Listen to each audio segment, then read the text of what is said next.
Yo, what's going on guys, it is Fox98 here, welcome back to a brand new video and another episode of the F1 debate in the mess room. If you guys ended up enjoying the video, drop it a like, subscribe if you're new around here as well, and let's get straight into it. The Singapore Grand Prix, was it the best race of the season?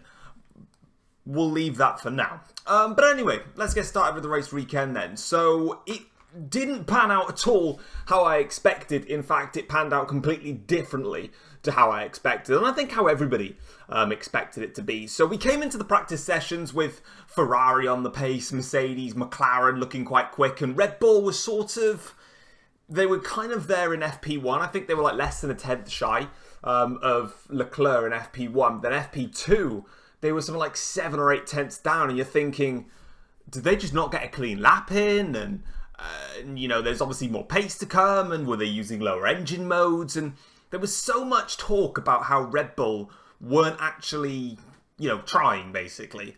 And it turns out they were trying, and they just didn't get it right at all. And of course, then FP3 came around and they gained a bit of time back, and you're thinking, here we go. They've done some work overnight. It's obviously a bit of a struggle for them regardless. But now heading into qualifying, they take that next step and basically get pole. And they just went backwards to the point where we saw a double Q2 elimination for both the Red Bulls. And I celebrated heavily because I'm bored of Red Bull. I sound so stupid saying it all the time. I say it every video. I need to just stop at some point. But I just wanted to. We all want to see some change. We want to see it mix it up, right? Red Bull have won the titles. Fine, give them the titles. But we wanted to mix it up a little bit and have some fun.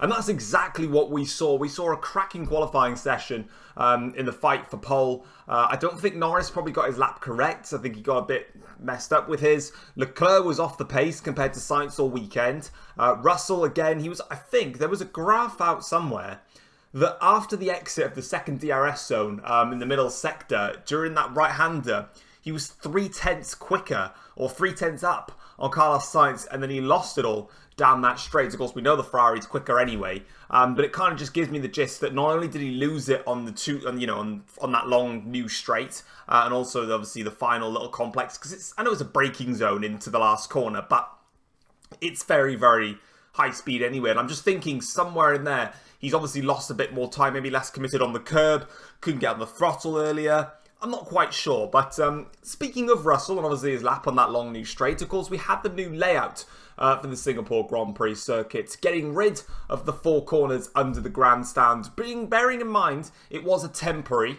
removal because they're doing some construction work over on that side. So while being a street circuit, I mean, they were able to just improvise and use a different part of the streets to do it. Did it actually make things better? Obviously, we had 10 seconds a lap, quicker race lap times. In my opinion, yes. I think it made a big, big difference. There was a couple of occasions. I know it was on fresher tyres in certain circumstances, but, after the safety car restart, for example, we saw Russell making a move down the inside of Verstappen using that straight. We saw Norris making a move down the inside of Perez on that straight. We saw Russell using the switchback to attack Leclerc and pass him on that straight. We saw Hamilton nearly pass Perez on that straight. We saw, there was one other one somewhere. We saw Russell nearly getting past Lando Norris on that straight, but it didn't work. So there was a lot that actually paid dividends to that bit of straight actually working. And I think that moving forwards, they should keep the new layout that they have. I know a lot of drivers were in a lot of praise for it. There was 1 or 2 drivers that weren't. I know Lando Norris was one that wasn't in favour of it, saying that we don't need to make everything just a straight line. And, the technical bits is gone. But it really just allowed a better flow to the circuit, and you was able to carry on an attack. And I think that's the most important thing. I think when you're looking at that specific scenario, like Russell and versus Leclerc, for example, races of old, he would have attacked Leclerc, gone around the outside, not made it work, or he wouldn't have made it work, tried that switchback. Okay, he was on fresh tyres, so obviously he would have been able to have made, inroads on that. But in any other battling circumstance, that portion then, he wasn't able, if you went straight into that right-hander, the move might not have been, done by then, and people would have gone, right, we can't get him to here, we'll have to wait and go for the pit straight again. But this time around, they could be a little bit more committed and then just bolt it, and then, try and make the move stick. And if it didn't work on that straight, they've got the pit straight with DRS to work it. And if it doesn't work, you've got the free, the little twisty bits of 1, 2, and 3. Follow them on the straight towards 4, and then take them down raffles.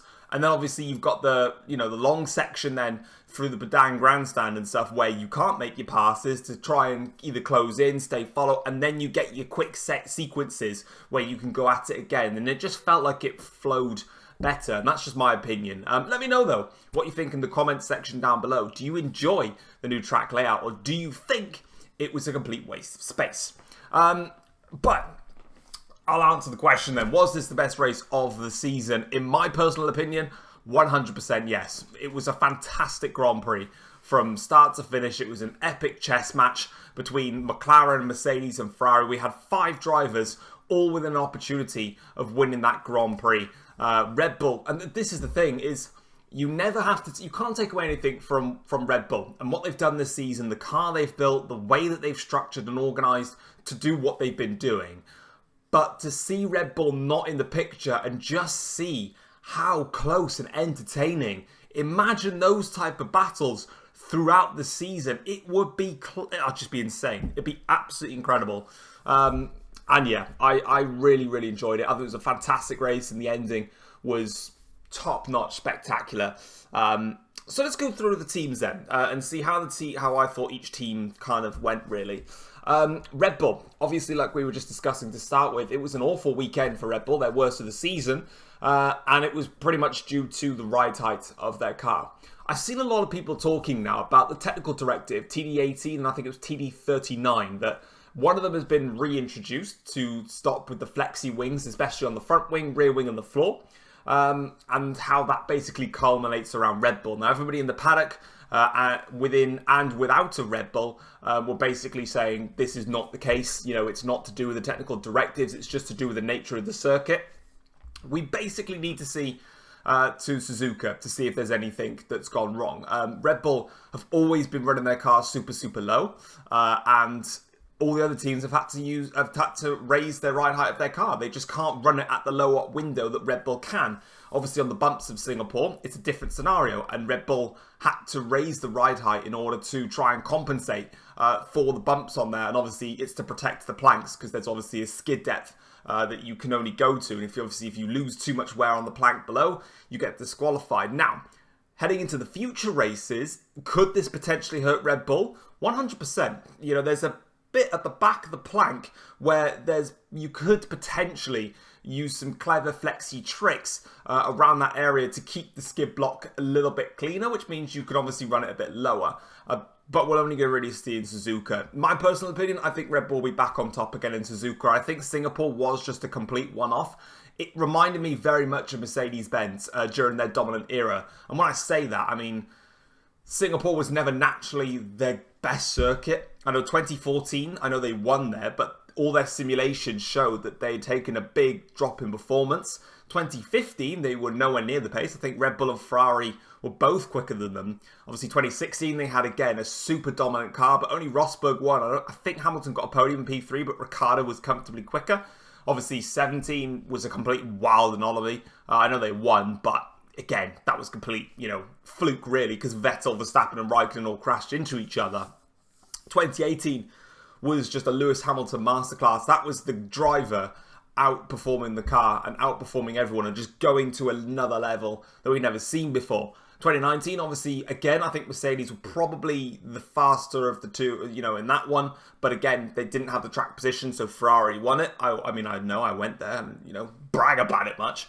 And then obviously, we've had, 22 and 23 now where Red Bull and Ferrari were the two dominant cars at those specific events. So it's never necessarily been the best team's favourite circuit. And I think come Suzuka, we could be wrong. I think personally, and this is, again, it's just a judgment, I think the new technical directives will certainly claw back a tiny bit of deficit that the other teams have against Red Bull. Will it usurp them again like it did in Singapore? I don't think so, personally. And we'll have to wait and see, basically, because, like I said, it's not a circuit that really provides that, so it is what it is. Moving on, though, to Ferrari, and they were the stars of the weekend, top in every single practice session. Don't think they were top in every qualifying session, no, because Tsunoda got fastest in Q1. But Carlos Sainz, man, what a second half of the season that man is having. I mean, Zandvoort, Okay, Charles Leclerc had floor damage, so we can't really take his race into full perspective, but I think he out-qualified Leclerc in Zandvoort, drove a great race in a car that was really not that competitive, and held out for a decent result. Monza goes and gets pole position in front of the home fans. Everyone was pretty much expecting Leclerc to probably be the one to do that, but he wasn't, and Sainz was managing to hold off Leclerc in Monza as well. And then comes Singapore, we are back at it again with another stellar performance, gets pole position, beats his teammate, and quite frankly in the race, obviously the first stint, I mean, Leclerc's on the softs and Sainz is on the mediums, and yes, they were working tactically because the two teams behind the McLaren and Mercedes were probably quicker, bar the straight line speed that they had, you know, in general. Sainz wiped the floor with Leclerc again. You know, on the hard tyres, when push came to shove, Sainz got his hard tyres to the end at his personal pace that he was doing. Charles Leclerc, meanwhile, was so close to being overtaken by Max Verstappen at the end.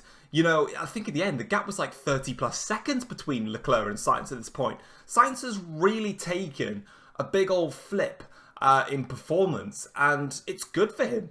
And I've said this before, controversially, and I'll say it again.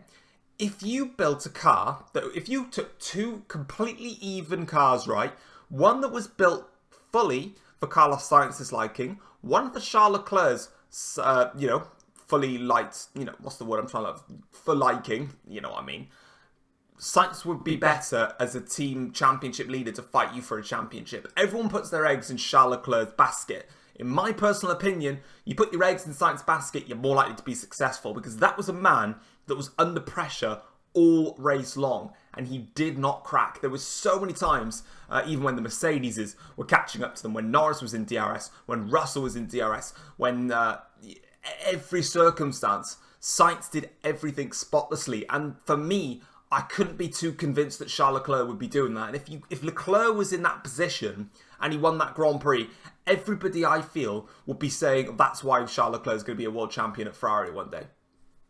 It's controversial, I know, but I just think that's what I feel. I feel like Sainz is just too disrespected, and I think that, to me, was a race where Sainz is worthy of a new contract at Ferrari.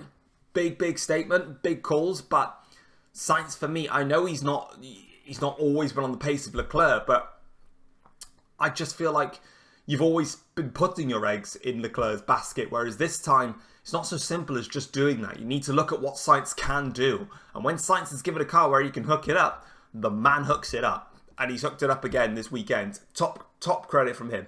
And the way that he executed his race was outstanding. The way he was like, tell me the gap to Lando Norris. And, you know, Norris is 0.8, he's in DRS. Yeah, it's on purpose. I know where Mercedes is strong. You know, the mentality that he's got to do that. You know, even Martin on the commentary, and I was saying the same thing when I was watching it. And he was like, we don't need to be looking at the gap to Lando Norris. You need to be knowing about the gap to Russell and Hamilton behind. All of a sudden, now when you look at that on reflection, well, actually, no. He was only concentrating on Lando Norris because he knew that Norris was his buffer. And he was able to execute. So it was just such a great race from Sainz. The way he has executed that was absolutely incredible. So top work from Carlos Sainz, and he thoroughly deserves that race win here in Singapore. But the team that could have had the race win was Mercedes-Benz, but it didn't happen. Why didn't it happen? Well, I think realistically, Mercedes probably had, again, another really strong race car. Where Mercedes suffers, and have suffered all season long, is down the straights. You know, I think they were the slowest in the speed trap. But it was a case of like they were on, I think they were like 5-6k down on Ferrari, and in those circumstances, especially when there's double DRS being used, it's just really poor. But we got to talk about George Russell, because there's been a lot of stick going on for this man, and I'm here to defend him. Well, kind of. He has definitely made a lot of mistakes this season as George Russell. There's been too many times now where he's either been off the pace, or he's crashed into his teammate, or he's inflicted problems on his teammate, and he's just not had a good season for Mercedes-Benz's standard. You know, the gap now between him and Hamilton, I think, is 71 points in the championship. That's a big margin for a team like Mercedes to be, you know, that far behind in the championship, because let's face it, Mercedes aren't exactly a team that gets, you know, the gap between Verstappen and Perez, you expect that type of gap when you've got the dominance of Verstappen versus Perez, because at the end of the day, they're the ones scoring maximum points all the time. So when they're scoring maximum points, you expect that gap to either get even bigger or even smaller. With Mercedes, though, they're not exactly scoring 25 points every time. You know, at best, sometimes they could really, realistically, they'd really be going for 15 points. But in this circumstance, to be 70 points clear now is a big amount. Now, don't get me wrong. Of course, Russell has had quite a few DNFs, and in his time. You know, he's had the DNF in Australia, which was not his fault. He had the DNF in Canada, which was his fault. He had the DNF in Singapore, which was his own fault. And he had the DNF in Zandvoort, which was a 50-50 really on that one, which, you know, doesn't help your cause. So, you know, there's things that go ebb and flow. But, you know, in Spain, didn't get his lap right, miscommunication, and Hamilton and him collided. In Belgium, he was off the pace and Hamilton got impeded by George Russell. In Canada, it was Hamilton chasing Alonso. Russell was doing his hardest to stick with them, crashes into the wall, causes him then in the end to DNF from the Grand Prix because he was stuck in traffic and his brakes overheated. Then you go to Zandvoort, okay, again, you know, silly crash here and there. And then you go to Singapore, where you had the best chance of winning that Grand Prix and you put it in the wall. And Lewis Hamilton, meanwhile, was 5 seconds behind when the pit stops had happened on the medium tyres. By the time they got to Leclerc, the gap was a second. He pulled 4 seconds on Russell. Now, the question is, why didn't you just let Lewis Hamilton through? Mercedes are never going to let Lewis Hamilton through. Let's be real here. Russell was better than Lewis Hamilton all weekend long, apart from the final stint of the Grand Prix. Obviously, the most important one. But still, that's, you know, where we need to go with it. I think in that circumstance, you know, Russell is entitled to be the lead driver in that race because he was the one ahead all weekend. You know, he was faster than Hamilton in qualifying. Okay, the race start was a little bit was poor from Russell, and he should have not lost the positions he did, but he did.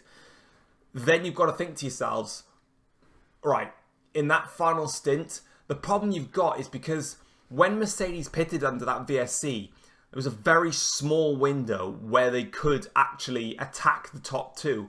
It wasn't really many laps. If there was, say, 10 laps to go, and after the first 3 or 4 laps, Russell was trying to pass and didn't do it, I could see them swapping the cards around, and if it didn't work for Hamilton, swap them back. But when there's a very few amount of laps to go, realistically, it's so difficult. And yes, Hamilton was harassing Russell behind him to get a move on because Hamilton knew deep down that every single corner that went by was another missed opportunity and the win slipping away. And I had that feeling as well, being a Mercedes fan. You know, when they came into the pits and they passed Leclerc and were closing the gap, my heart rate was going because I could feel a potential win on the cards here. It was getting more and more real. But as the laps started to go on, I sort of just relaxed a little bit and sort of just soaked it in. And actually, and it went from excitement to doubt because I didn't think they were going to do it. And obviously they didn't in the end, Russell putting it in the wall. But for me personally, George really needs to step it up because that gap now in the constructors in particular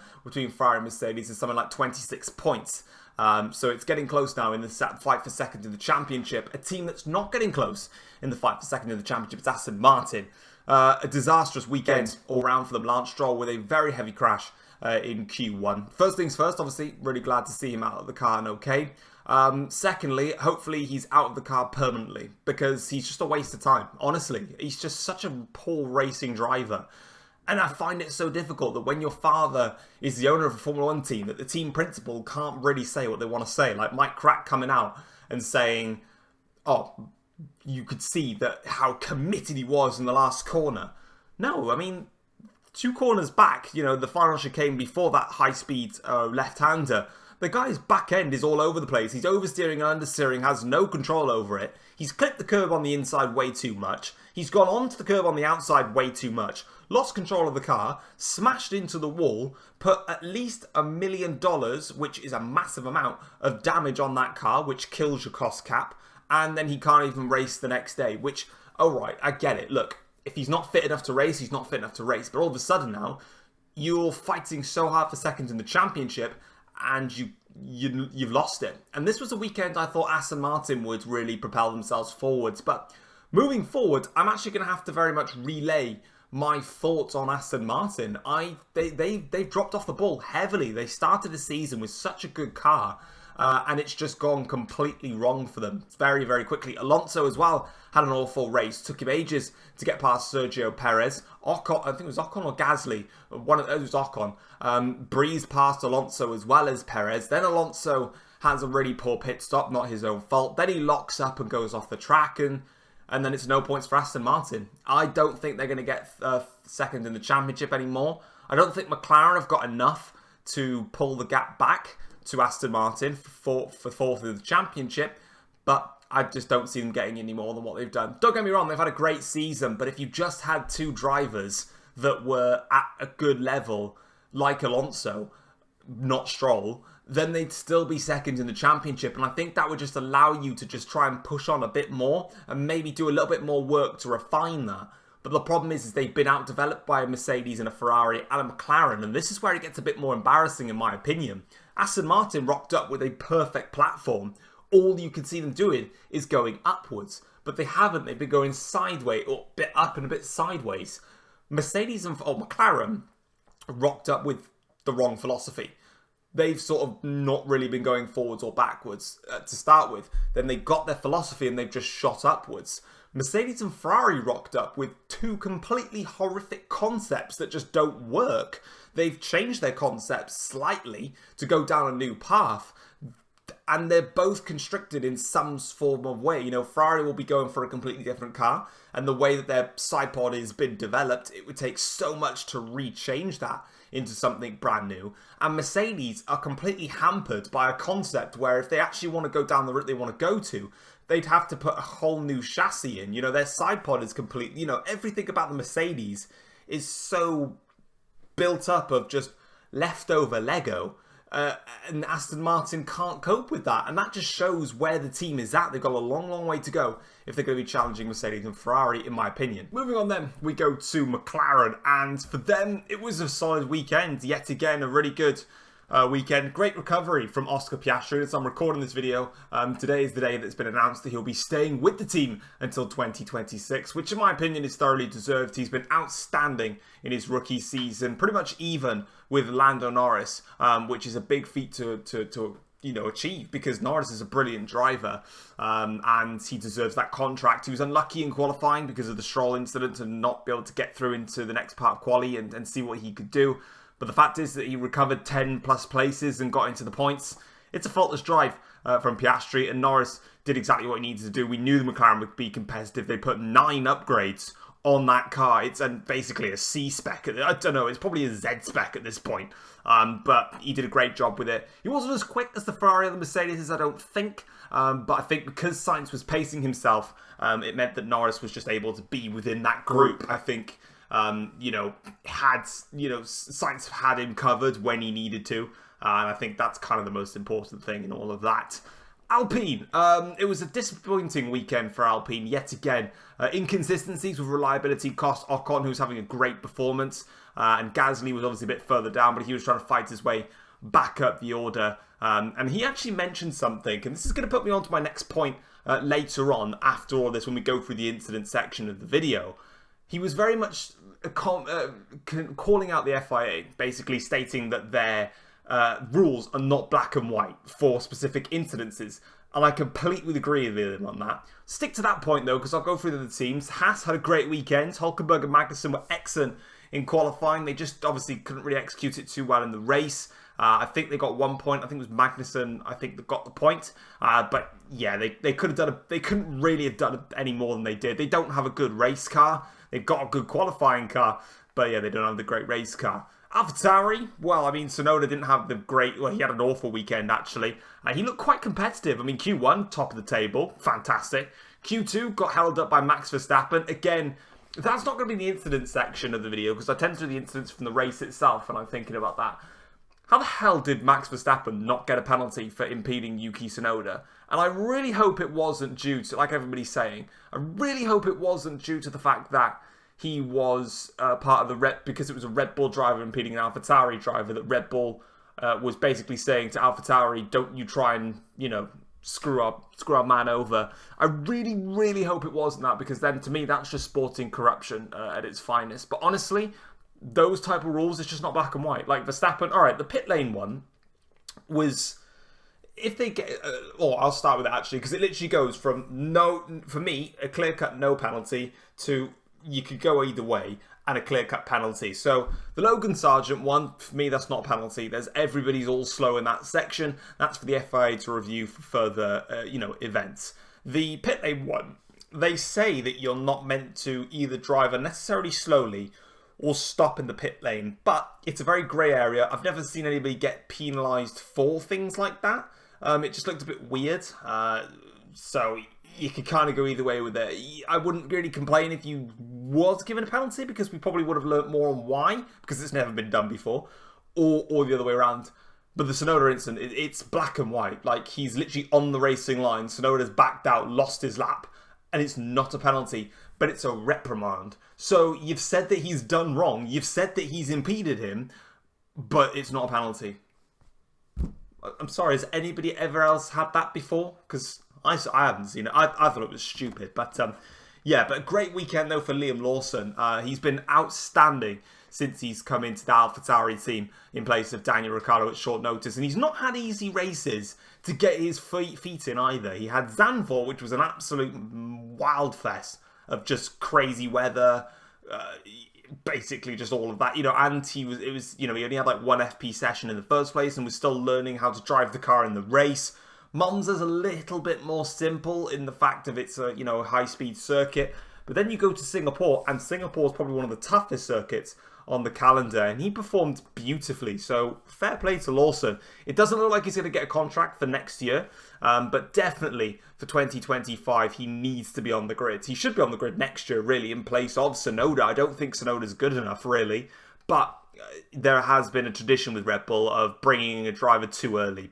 But if not, maybe Liam Lawson could go to Williams. Speaking of Williams, Logan Sargent, once again, just showcasing to me why I personally don't think he's good enough for the sport. He didn't have a good qualifying session, crashed in the race, kind of ruined everything. Alex Albon had a good race as well, but unfortunately was whacked off the circuit by Sergio Perez. And if I do actually have the incident to review, it'll be in the incident section. However, because I'm not quite sure, basically Perez he rammed him off, and he rammed Tsunoda off because Tsunoda got whacked in the side as well. Only got a penalty for the Albon incident, but didn't get one for the Tsunoda incident. Weird. And then who else? What other teams have I missed? Alfa Romeo. I knew I was missing somebody.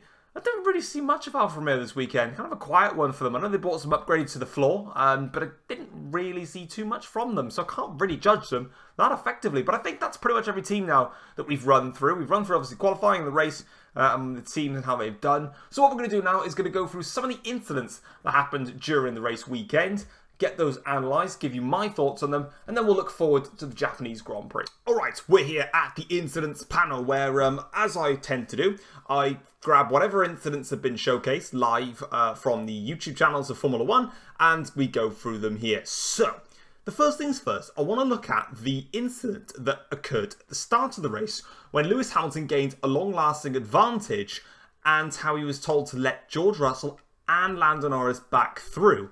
And I completely disagree with what the stewards were saying here, and I think it's actually quite wrong. But let's have a look at it anyway. So, Lewis Hamilton here gets a decent-ish getaway off the line. So as you can see, as the lights go out, Hamilton now is not really in a position where he's going to be right on the back of Lando Norris's tail here. You can see that if we forward the video to where we were, you can see just as they get underneath the bridge, as they get to the braking zone here, underneath the bridge, at this point, Hamilton and Norris are very, very close together in terms of their positioning. The crucial thing for Lewis Hamilton and why he's gone for this move in the first place is that Lando Norris has not covered the entire outside line, which means Hamilton's got the option to brake later and swoop around the outside. Norris is not doing what Hamilton did to Piastri in the Italian Grand Prix, aka the pincer movement. If you don't know what the pincer movement is, basically Lando Norris right here, what he would do is let Hamilton go to the outside line, but as he gets to pretty much this point here, Norris moves himself over to basically block Hamilton's line to pretty much stop him from gaining the momentum of going right around the outside. A lot of people in this situation, so what Hamilton's going to do is brake early initially, and then just sort of let the car and engine braking do the talking as he swoops around the outside. What Hamilton's done here then, as we roll it towards the bridge here, you can see now as they get in towards the corner, he's clearly in front of Lando Norris. Now the problem lies that he actually, as we forward on a little bit more, gets overtaken gets to this point here in the corner, and then unfortunately he goes straight off the circuit and job is good, and he goes around the outside, gains the position on Russell and also Norris. Now Hamilton was told to give the positions back to Russell and Lando Norris by the FIA. For me, I think this is completely wrong. I think overall in this incident, and this is just my opinion, you guys, like I said, more importantly, have your own thoughts. For me, I think Lewis Hamilton should have given the position back to George Russell. I think there was no doubt about it. He gained a long-lasting advantage over Russell. The problem is with the Lando Norris incident is that if you're judging the corners, aka turns 1, 2 and 3, Hamilton got the move done here, look, around the outside. Lando Norris here, this move around the outside of turn 1 is done. Hamilton's not locked up. He's not, out of control. Excuse me. He is fully in control of his car. And at the moment, it's now a side-by-side performance between the two of them.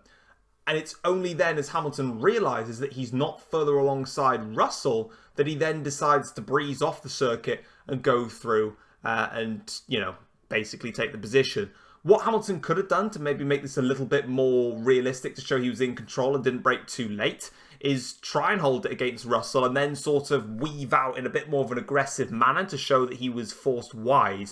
But this screenshot right here is just proof in the pudding that even if I went on a little bit further just before Hamilton goes off the circuit here, Russell's forcing him wide.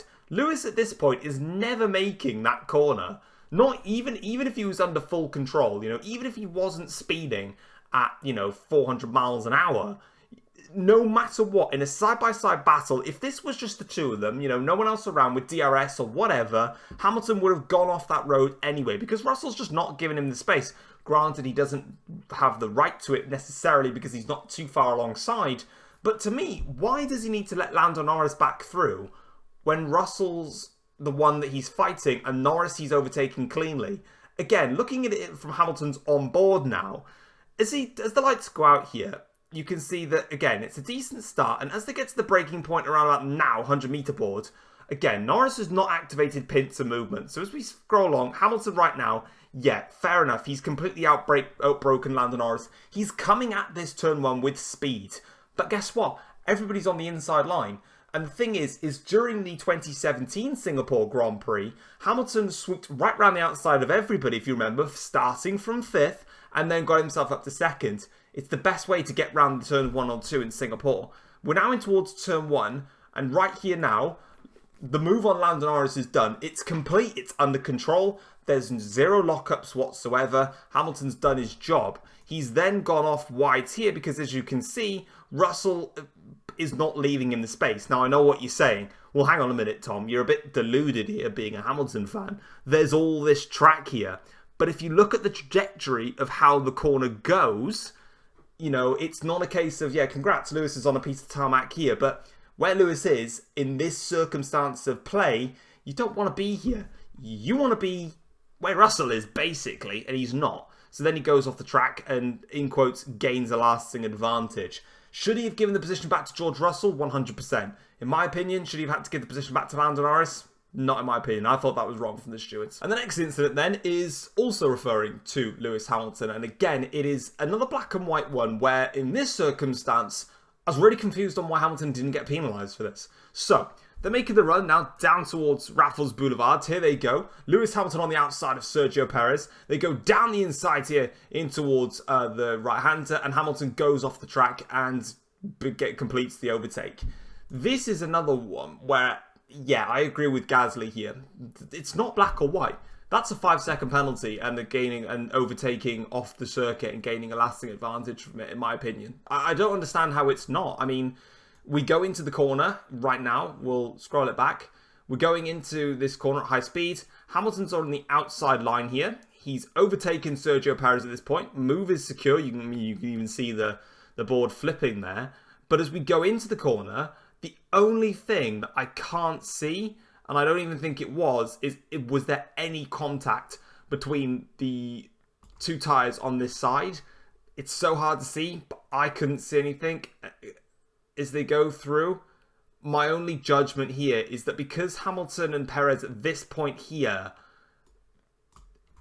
that's the only thing that I can think that the stewards opted not to investigate that for, was because they would have seen from the other angles. Again, unfortunately, I don't have the other angles to basically give us a clear-cut argument. I've only got this one to go by.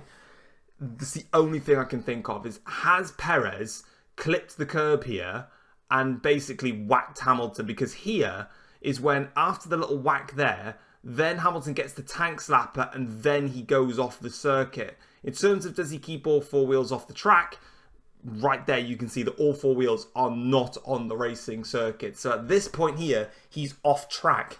Did he make contact with that tyre from Sergio Perez? That's the crucial thing. I don't know. If they did touch, it would have been very, very light, but that could have been why. Because Hamilton's going around the outside and Perez gave him a little bit of a tap. It could be. But looking at it, I don't quite understand how that's not overtaking a driver off the track and gaining an advantage. For me, unless there was a clear contact, it's a 5-second penalty, and it should have been for Lewis Hamilton, but it wasn't given. So there is the incident section of the video done, and we look forward to the Japanese Grand Prix, where the technical directives for the flexi wings and floors and stuff will be very much into the spotlight heading into the weekend itself. We will see if any teams have been pegged back or pegged forwards. Who do I think is going to be the best and the worst into the weekend? I think Red Bull will be back on top. I think Singapore was a one-off for them, but you never know. Moving forwards, I think McLaren, Ferrari and Mercedes will be very closely matched. I think Ferrari will probably have the edge ever so slightly in terms of their straight line speed. I think that's where they'll be saved. You know, the run down towards turn 1, the straight heading towards 130R from the exit spoon to 130R into the triangle. That'll be all Ferrari section because they've got great straight line speed. McLaren are just naturally good anyway. Mercedes, I think, will be okay, but they do have quite big rear instability. Ferrari are also rumoured to bring in a new floor. I think Aston Martin are just too far behind the curve now to really be good and competitive anymore. I think their fight's actually with Alpine, realistically. But that's kind of what I'm thinking. I'm thinking Red Bull at the front. I'm thinking Ferrari possibly in front and then Mercedes. I think what I'll do is this. Red Bull at the top, Ferrari second, McLaren third, Mercedes fourth. In the race, I think it will flip around, but it'll be harder for Mercedes to get the moves done on Ferrari because they're quicker in a straight line. Hopefully that makes sense to you guys. But if you've enjoyed the F1 debate, though, drop it a like, subscribe to the channel if you're new around here as well. And I will see you guys for the next one after the Japanese Grand Prix, where for once, we're actually going to have to get up quite early to watch it. Take care all. Peace.